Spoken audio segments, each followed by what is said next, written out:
আল্লাহ এক মুখে যে এত কথা কয়, আল্লাহর মুখ কয়টা? এ মুসলমান ইমানদার, যে বাউল নামে বাউল পেশাব শিল্পী আমার আল্লাহকে গালিগালাজ করেছে, যে জিহ্বা দিয়ে আমার আল্লাহকে গালিগালাজ করলো, ওই জিহ্বা কেটে দিতে চাই।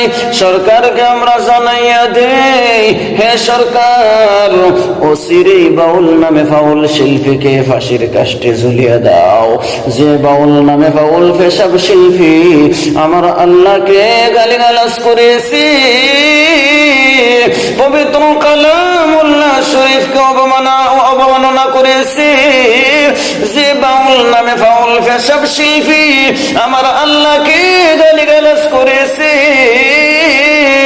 পবিত্র কালামুল্লাহ শরীফকে অবমাননা করেছি, বাউল নামে বাউল পেশাব শিল্পী সে বলে আমার আল্লাহর আগামাতা কোনো কিছুই খুঁজে পায়নি।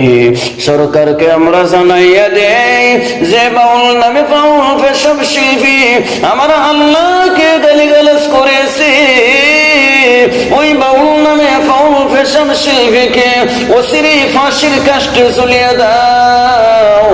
যারা তাদের পক্ষ নিয়েছে তারাও তাদেরকেও কঠিন শাস্তি